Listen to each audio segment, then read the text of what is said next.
Blaring, terrible music, sweaty armpits, watered down and frankly extortionate glasses of ice with a bit of drink in them, sticky floors, and not a single female noticing you. And no, I'm not talking about your primary school's disco. I'm talking about nights out. One of the most objectively terrible ways to spend your time, and yet one of the most popular. So why do we do it? Why is it that especially in the UK, we romanticise this weekly ritual of pricey Uber trips, standing in the piss-wet rain to queue for 30 minutes to get into a packed and frankly sweaty club that charges £6 or £7 entry, or 2 kidneys if you're in London, to be charged £8 for a tiny cup of double vodka coke, mainly consisting of ice, to go and dance, well, slightly bop, in a scene not too dissimilar to caged chicken farming, except with more people on ketamine and bang average music blasting at an absurdly loud volume, meaning you can't talk to anybody, only to leave a few hours later to get a takeaway that wouldn't pass a health inspection in rural Uganda. All of this just to wake up the next day remembering nothing, face down on the toilet seat and feeling like a dishevelled, malnourished and dehydrated sloth with arthritis, and then discovering that half of your monthly wage has somehow gone missing. This is commonly referred to as the weekend. Don't we know how to have a good time? So other than the vivid picture I've just described to you, I think we can all objectively agree that going out and getting on the lash is bad for your health, it's ludicrously expensive, it's at times self-destructive, and it's not really a productive way to spend your time. And yet,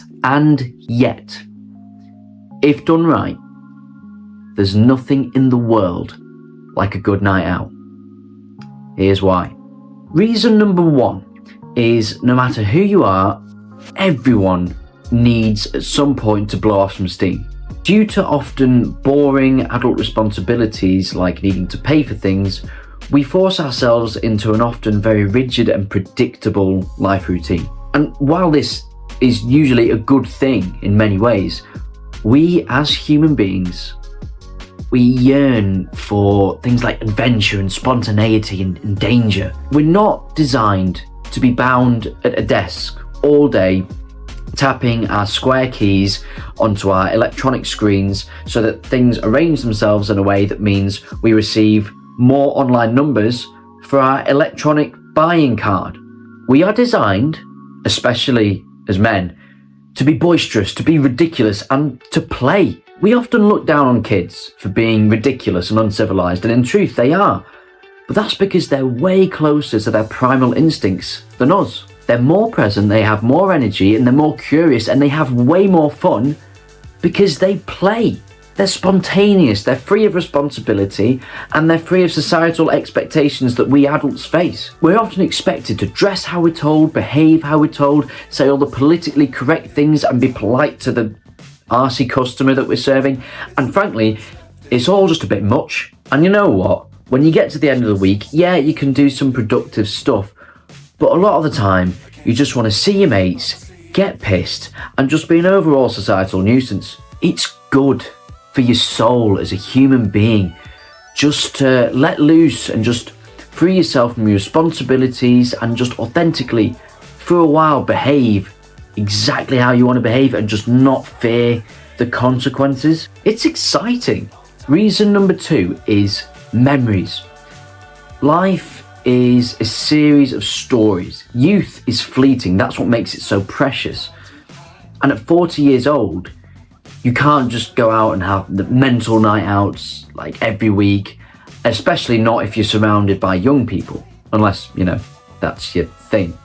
I believe that if you are in your late teen years or if you're in your 20s, it's your obligation to create memories and create stories that you can go and tell your kids in the future for them to go, wow, Dad was mental back in the day. You really owe it to your future self to create some incredible memories that you can look back on when you're older. We are privileged to be alive for a very short space of time, and if you don't use at least some of it to be a complete idiot for the sake of just having a laugh with your mates, then you've missed out on some of the most special times in your life and you can't get those back. I'm 25 now and I go out much more sporadically than I used to, a lot of which is for the reasons that I stated earlier, and there's just a lot of other things that I enjoy in my life right now. But I am proud to say that already in my life I've created bucketfuls of priceless memories and funny stories, like the time that me and my friend Jake tagged onto a wedding party in Cambodia.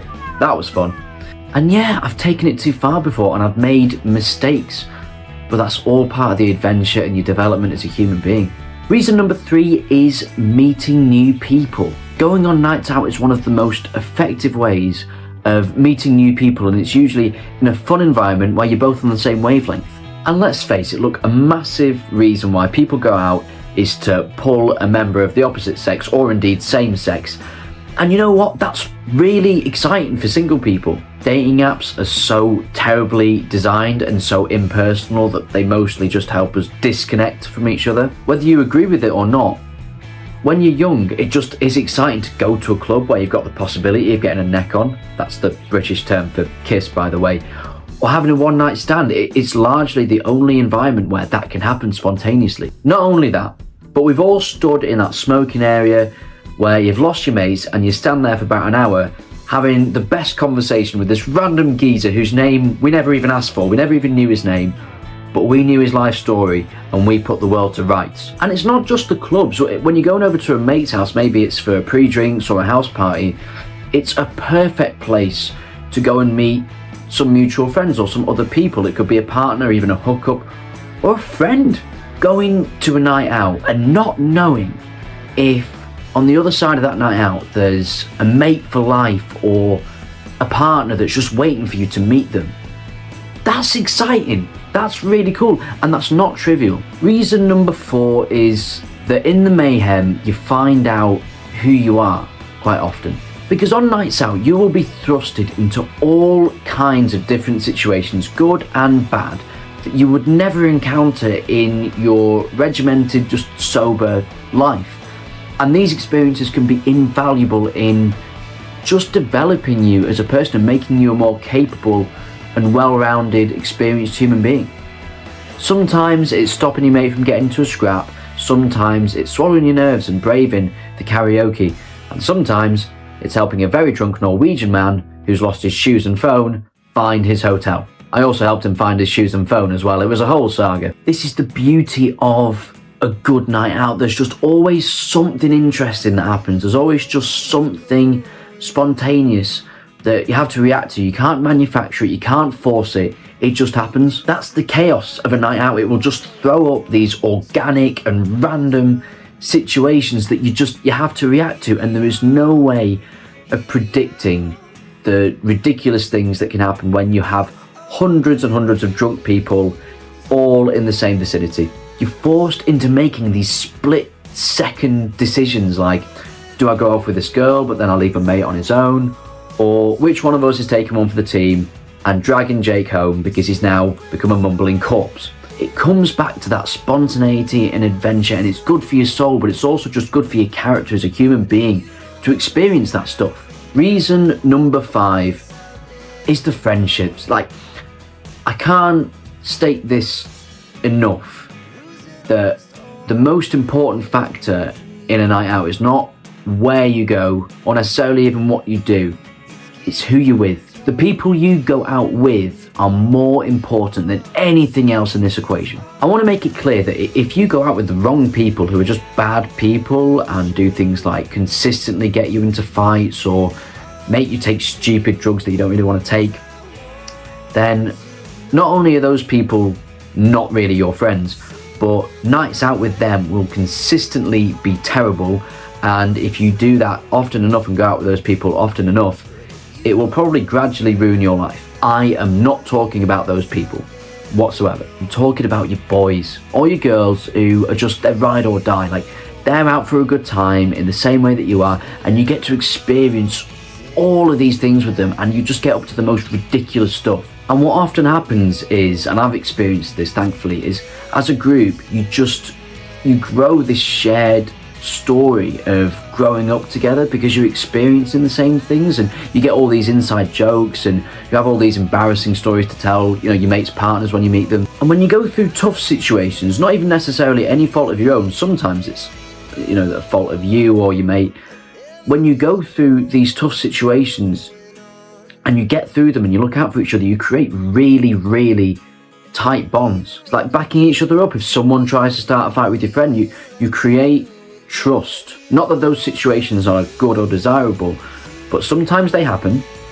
And when you go through those together as mates and you have your backs, each other's backs, you create trust. And frankly, all the productivity and healthiness in the world can't manufacture that. And look, the fact is that life is difficult. It's really difficult, and discipline is very important. But too much discipline, it can be too rigid, and you can forget how to have fun. You have to give yourself a break every now and then and just let off some steam, and going out with your mates is the perfect way to do that. And let's be very frank here, going out, it has plenty of drawbacks. You have to do it with the right people, and I do believe in everything in moderation. You can absolutely do it way too much, and there's so many downsides to it. And it's not for everyone. This is not me telling you that you absolutely must go on nights out and that's the only way to have fun. I just think it's a great way to have fun. Yes, it's not for everyone, and you've got to find your own path and do ultimately what you want to do. But I think a lot of, I've seen podcasters, that they're health gurus, they're all about productivity and self-improvement, and that's all great. But I think what can be often forgotten, and I don't think it's talked about a lot, is that nights out and doing stupid stuff within reason, in terms of not being dangerous or hurting anyone, it's liberating. It's so fun. And when you're old, and hopefully all of us get there, and your joints hurt and you can't do the same things you used to be able to do, when you look back on these memories that you form with those nights out, are you going to regret the hangovers or a few mistakes that you made, or are you going to cherish the amazing memories that you created with your boys? People can and do often just spend all of their focus and attention in their lives on getting more money so that they can have nicer fabric to put on their bodies, or they can buy a bigger box to live in, or they can buy a faster car that ultimately is still bound by the same speed limits as all of the other cars. And what they can often forget is to invest a single second in two things: memories and friendships. And look, life is a balancing act, and going out and excessive drinking has plenty of drawbacks. Now, I'll probably do a video on it at some point, but life would be an awful lot more boring without them. If you enjoyed the video and did get something out of this, or at least you got to the end without being bored, I would really appreciate it. If you did want to like and subscribe, that'd be amazing. And if not, no worries, and just have an amazing day. Cheers.